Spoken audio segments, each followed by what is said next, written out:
Ren? Mau seger ya? Masih pagi. Masih pagi. Gimana perasaannya? Senang? Biasa aja? Atau gimana? Senang ya?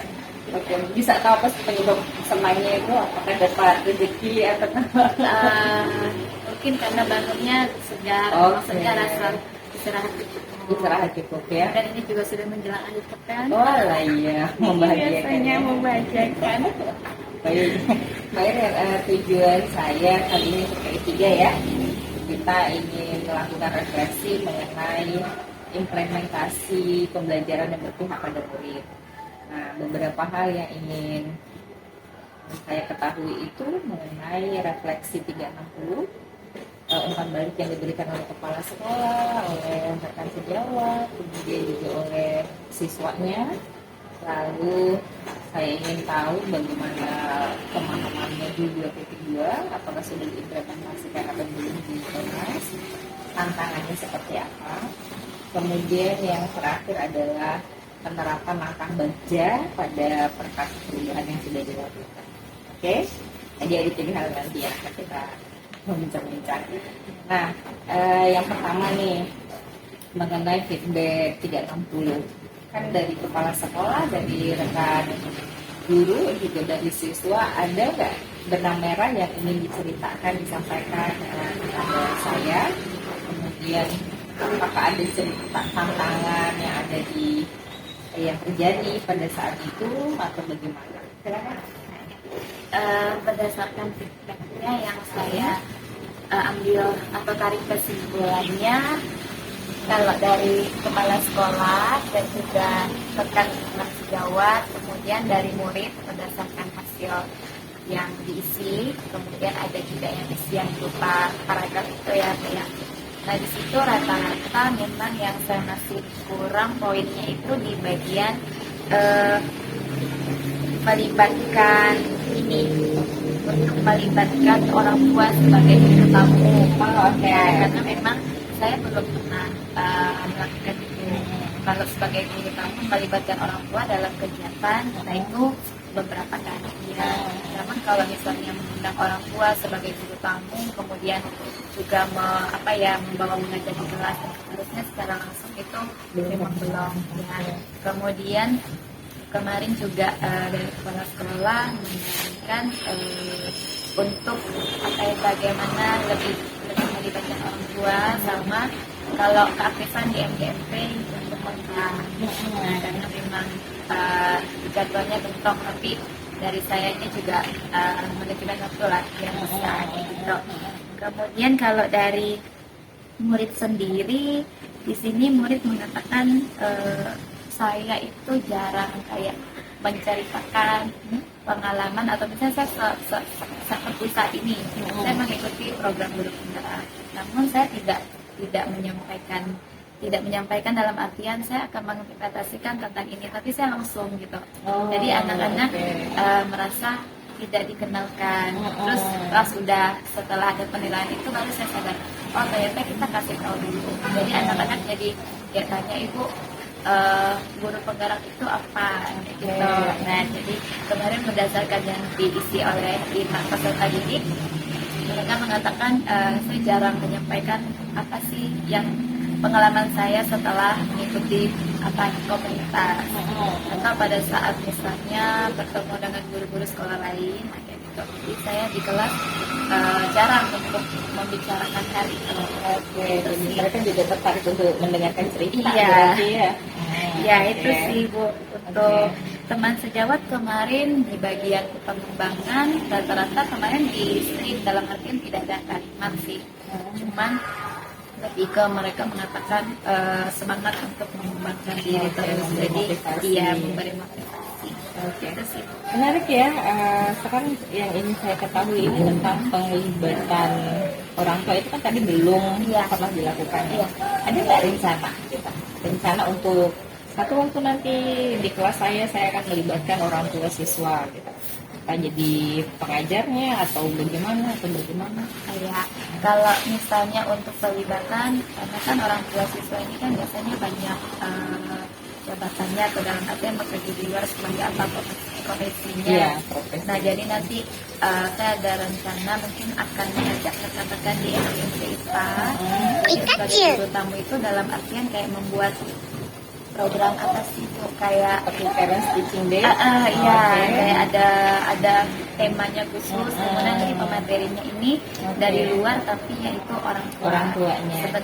Dulu pernah dilakukan, tapi itu bukan saya melakukan dari biologi. Oh, dari biologi. Dari biologi. Jadi orang tua ini seorang dokter, jadi dokter anak. Jadi beliau menjadi pemateri untuk pelajaran waktu itu. Ya, kira-kira dalam jangka waktu untuk melaksanakan perencanaan tersebut dekat, sedang, jauh, atau gimana?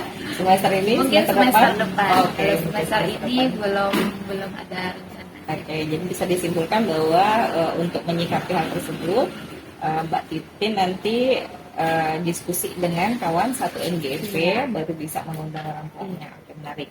Kemudian yang bagaimana dengan menyikapi respon siswa bercerita tadi, ini rencananya seperti apa? Iya, kalau kemarin setelah respon itu, jadi saya sebelum saya mengimplementasikan, saya sampaikan dulu. Saya sekarang sedang mengikuti program apa, kemudian materinya tentang apa. Nah sekarang saya coba untuk menerapkan atau mengajak anak-anak untuk pembelajarannya seperti apa yang saya dapatkan. Di awal itu saya ada ngomong, ada pengantar gitu. Berarti udah mulai dikenalkan ya. Iya. Baik, menarik sekali itu rencana kemudian yang akan dilakukan. Harapannya nih sekarang nih apa tuh dari penglibatan orang tua, kemudian setelah menyampaikan materi, kira-kira seperti apa sih gitu? Harapannya memang dari orang tua kan di sini memang manajemen untuk kepemimpinan sekolah juga. Gitu. Jadi harapannya ya saya sendiri bisa mengembangkan dulu bagaimana manajemen diri saya untuk mengelola sekolah, sehingga pada akhirnya bisa mengajak rekan-rekan juga untuk bisa bersama-sama terlibat.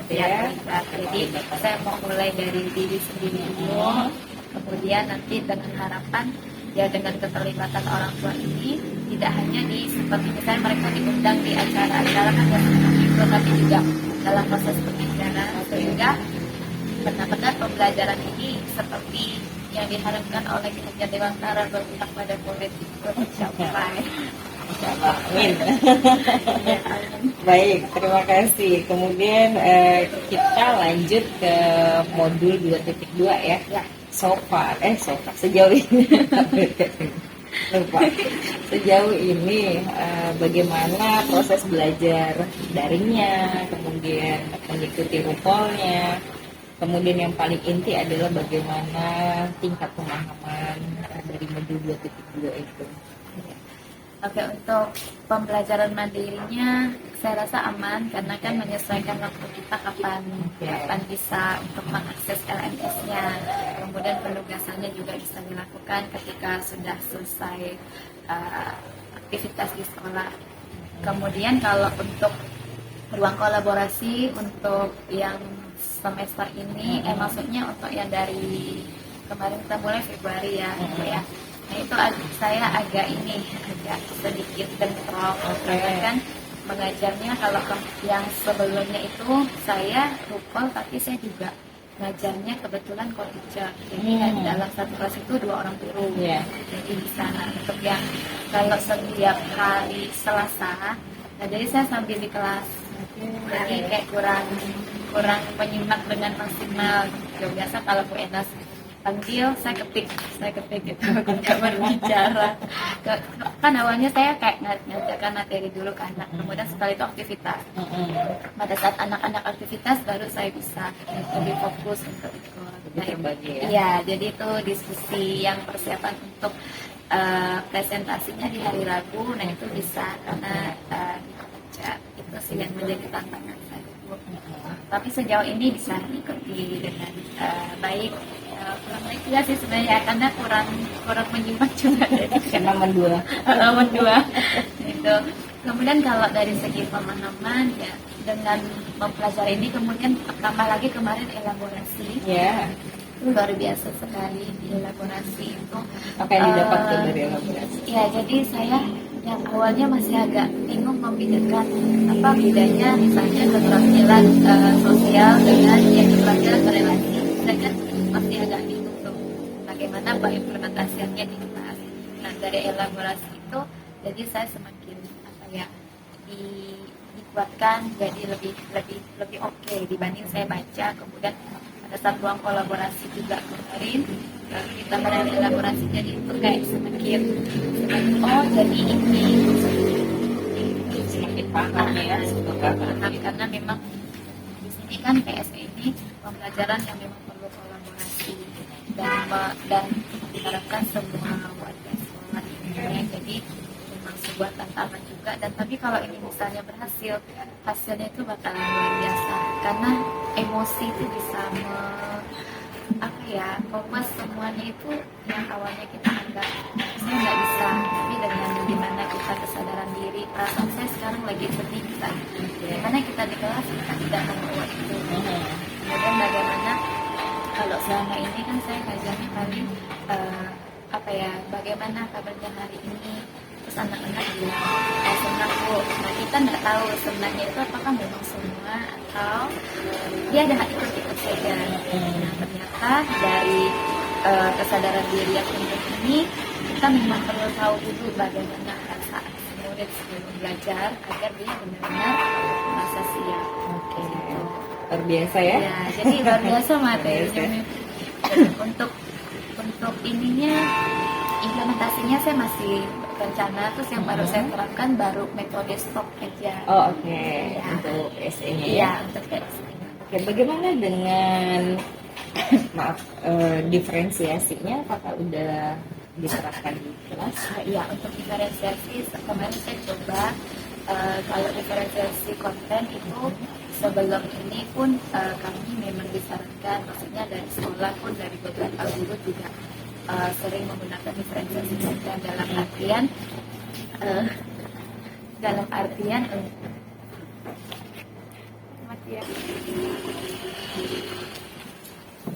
Silakan. Oke. Jadi untuk pelaksanaannya itu kan saya baru menerapkan atau mempraktekkan yang teknik stop. Oke. Dan kemudian untuk bagian yang ini bagaimana proses diferensiasinya, pembelajaran berdiferensiasi, saya kemarin coba menerapkan kelas 12 sama di kelas 11 sama kelas 10. Kalau kelas 11 sama kelas 10 yang saya diferensiasikan itu masih kontennya. Konten sama proses di sini lebih ke cuma tutor teman saya sebelum yang bervariasi. Kalau kelas 12 kemarin saya yang saya diferensiasikan itu konten, kemudian proses sama produknya boleh membeli. Nah kalau di kelas 11 di praktikum, nah itu sudah ada mereka boleh memilih produk dalam artian terserah kemarin kami bagaimana menyelesaikan dari pemanasan global materi kelas 11. Jadi anak-anak itu boleh memilih apakah dia mau membuat video untuk kampanye atau membuat dalam bentuk infografis atau dia membuat produk yang produk itu adalah menggunakan bahan yang kalau misalnya itu dilakukan oleh banyak orang itu bisa menyelesaikan salah satu upaya sederhana untuk menyelesaikan atau mengurangi pemanasan global yang saat ini. Menarik sekali ya. Saya ingin gali lebih dalam ini dulu. Kita ke PSE habis itu ke diferensiasinya ya. Teknik stop yang sudah Pak Titin implementasikan di kelas itu bagaimana sih? Cerita dong. Seperti apa betul? Ya, untuk yang itu saya sebenarnya sederhana sih. Saya hanya menanyakan kondisi mereka bagaimana. Terus mereka bilang capek bu, perlu SPG bu dari kayaknya dari kita. Kemudian saya coba kan biasanya kalau SPG itu biasa ada anak yang minta bu kita kali lagu aja kita satu dua lagi gitu. Ada yang mintanya memang dalam bentuk permainan. Nah kemarin saya coba untuk mereka coba menenangkan diri dan kita coba tarik nafas bersama-sama kemudian teruskan sambil mengambil nafas. Nah pada saat proses itu itu ada anak yang merasa lega, ada yang memang masih datar aja sih. Ada yang masih datar Lebih saja. banyak mana yang datang dengan yang lega tuh? Ada yang ekspresinya jadi lebih lega, terus lebih kelihatan kan beda ya raut wajahnya gitu. Tenang ya. Gitu. Karena memang panas juga waktu hari apa itu. Di siang hari. Iya, siang hari. Oh, siang oke. hari. Kondisi lelah ya, sangat berguna. Oke, menarik sekali tadi teknik stop yang sudah diaplikasikan. Kemudian saya ingin menggali lagi tentang diferensiasi yang sudah diaplikasikan. Tadi kan sudah diceritakan di kelas 10, 11, dan 12. Ini menarik sekali karena kelas 12 ini kan masa-masa terakhir sekolah mereka ya. Kemudian kita juga tahu bahwa materi di semester 2 itu semakin padat. Bagaimana Mbak Titin itu memasukkan unsur diferensiasi di dalam materi yang sangat padat tersebut? Iya, kalau kemarin saya coba berbantuan dengan aplikasi simulation. Kemudian karena memang kelas 12 saat ini kan mereka lagi fokus untuk asesmen akhir berbasis project. Nah, jadi agar mereka tidak bosan. Saya maksudnya dalam artian saya menjelaskan materi kemudian mereka mendengarkan. Jadi saya mencoba mengajak ayo kita lakukan praktek sederhana atau simulasi sederhana. Kemudian dari itu kalian menganalisis. Jadi anak-anak menganalisis. Kemudian mereka menyajikan. Nah, bagi yang sudah lebih cepat paham, kemudian sudah selesai, saya meminta selain saya yang mendampingi teman kamu yang belum, kamu juga menjadi tutor teman saya. Nah, jadi dia kayak merasa bangga gitu. Saya bisa jelaskan ini gitu ke teman kelompok lainnya. Gitu. Kemudian mereka jadi kayak lebih merasa tidak bosan dalam artian di kelas 12 ini kan mereka terbagi nih sekarang memang untuk mereka sekarang ada yang lagi bereksperimen untuk IPA-nya khususnya mereka lagi mengambil dasar ketiga. Jadi dengan saya melakukan itu kemarin di bulan Februari itu mereka hasilnya itu mereka cepat dalam artian dan diferensiasi juga saya lakukan itu memang dari sekolah juga sih, dan itu juga nyambung dengan apa yang kita pelajari. Bagaimana kita sebelum jadwalnya itu anak-anak sudah tahu materinya apa, agendanya apa, jadi kami sudah kirim di Classroom. Jadi mereka sudah bentuk kelompoknya, sudah tahu apa aktivitasnya. Jadi di kelas tinggal tanya aja ini maksudnya bagaimana. Dan lebih efisien ya dalam waktu. Iya. Dalam 3 jam pelajaran kemarin. Nah, itu memang tantangan ya, sebuah tantangan mengajar dalam waktu 3 jam, membuat anak-anak tidak rebah di bangku. Makanya ternyata diferensiasi menjadi jawabannya. Oke, baik. Luar biasa Mbak Iren apa yang sudah dilakukan mengenai modul 2.2 serta implementasinya. Kira-kira nih saya ingin tahu setelah mempelajari modul 2.2 kemudian mencoba beberapa hal di modul 2.2, ada nggak tantangannya? Kira-kira bayangan ketika saya mengimplementasikan ini, ketakutan saya mungkin seperti ini atau bagaimana? Untuk implementasi untuk PSE ini tantangannya karena saya masih yang seperti itu jadi masih belum terlalu terasa. Tapi yang akan menjadi tantangan sepertinya itu yang pertama bagaimana respon siswanya dulu sih, muridnya. Apakah memang muridnya itu sefrekuensi atau nyambung dengan maksud dari kita, apa yang kita maksudkan. Misalnya contoh yang pengambilan keputusan yang bertanggung jawab. Nah, di sini kan memang anak-anak zaman sekarang kalau dari segi penyampaian pendapat itu kan bisa penggunaan kata-katanya memang kita agak khawatir. Nah, itu saya rasa akan menjadi tantangan. Bagaimana dia nanti bisa mengambil keputusan yang memang keputusan yang bertanggung jawab. Kemudian untuk keterampilan relasi juga, bagaimana hubungan sosial, bagaimana dia memang benar-benar berempati, bukan hanya kayak ngomong saja, nanti dalam bentuk aksi nyatanya. Menurut saya ketika itu menjadi tantangan sih. Oke, menarik karena Mbak Irin udah bisa identifikasi apa ya permasalahan yang kemungkinan terjadi karena sudah kenal karakter peserta didik tadi ya. Kira-kira jika dua hal tersebut yang dikhawatirkan muncul, apakah sudah berpikir apa yang harus dilakukan untuk mengatasi?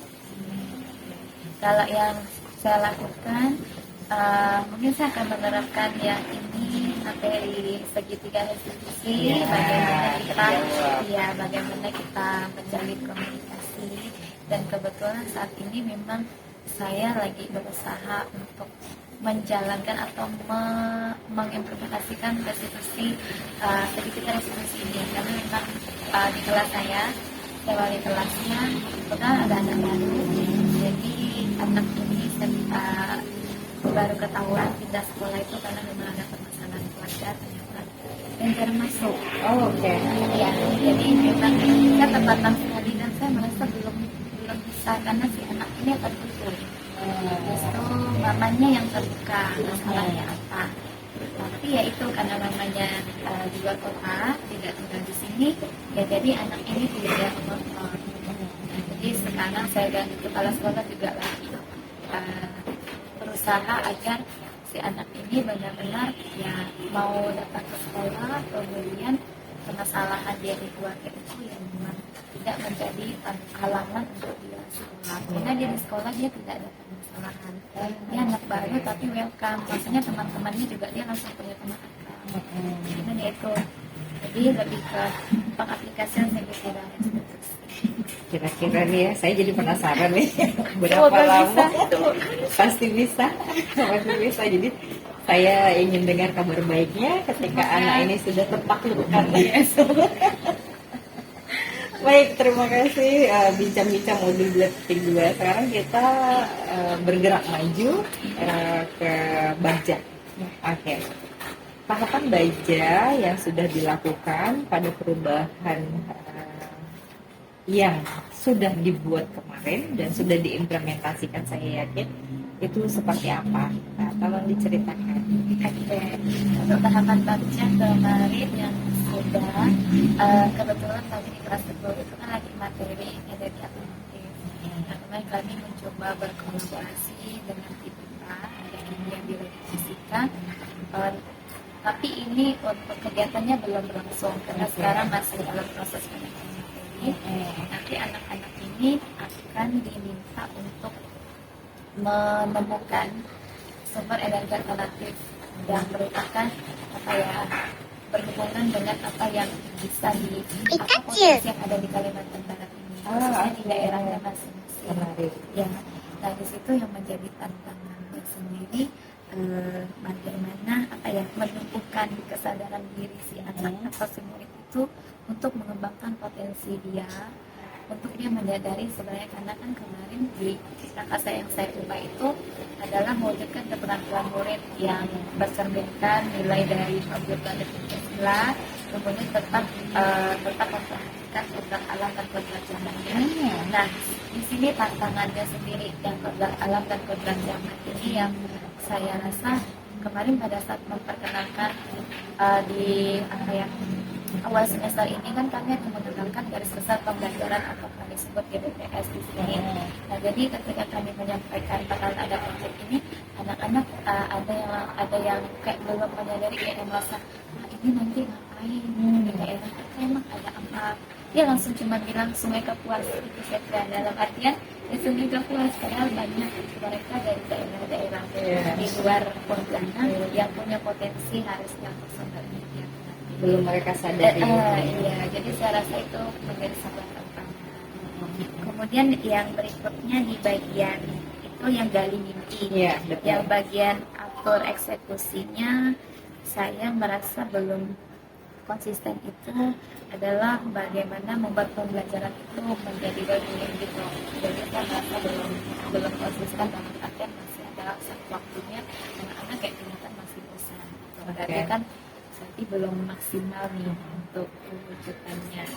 Kemudian berikutnya yang observasi untuk rekan sejawat bahkan yayasan atau penghasilan, karena kemarin di atur eksekusi saya ada merencanakan setidaknya setiap 2 bulan sekali itu ada observasi dari rekan para sekolah. Nah di sini belum terrealisasi dengan baik dan maksimal dari sayanya sih sebenarnya yang memang kurang gencar untuk mau komunikasikan, Kurang gencar promosi. kayak masih melempem ya. Oke, dua hal yang tadi diangkat, well-being dan bagaimana mengkomunikasikan. Ini sebenarnya kalau kita lihat adalah satu gerakan yang bisa berjalan beriringan sebenarnya kan. Pasti ada strategi untuk mengatasinya yang tercetus di dalam benak. Kira-kira itu seperti apa tuh untuk membuat satu pembelajaran yang baik? Mbak Titin mau ngapain? Kembali lagi sih sebenarnya kalau misalnya penerapan tadi pembelajaran yang berdiferensiasi sama dikaitkan juga bukan dikaitkan dalam artian langsung samakan ada implementasi PSM-nya, pasti itu bisa terwujud. Cuma yang menjadi tantangan atau kendala dari sayanya bagaimana saya konsisten untuk melakukan itu. Kemarin juga saya kemarin juga berbicara dengan kepala sekolah untuk konsistennya. Memang saya merasa saya kurang konsisten. Belum konsisten. Kemarin yang lalu juga konsistensi. Kemarin manajemen waktu ya. Sekarang begini. Oke, baik. Saya bisa melihat bahwa dalam implementasi ini dalam perencanaan dan segalanya itu udah Mbak Titin tuh udah berusaha untuk melibatkan orang lain. Berarti itu sudah tercapai ya. Jadi balik lagi ke hal-hal yang sebelumnya kita pelajari bahwa pemanfaatan aset yang ada di sekolah secara maksimal itu memang betul akan membantu tercapainya tujuan yang maksimal juga. Mungkin juga bisa dipikirkan komunikasi yang mendalam dengan rekan satu rumpun. Siapa tahu dari diskusi itu bisa ditemukan metode baru atau metode baru untuk menemukan pelajaran yang lebih karena biasanya pengalaman itu tak bisa dipungkiri ya kan dari awal kita coba cerita. Kemudian yang kedua tadi saya rasa tidak ada masalah, mungkin bisa atasi dengan sangat baik. Oke, terima kasih. Terima kasih ceritanya hari ini luar biasa sekali. Sesungguhnya saya juga belajar banyak. Kita sama-sama belajar.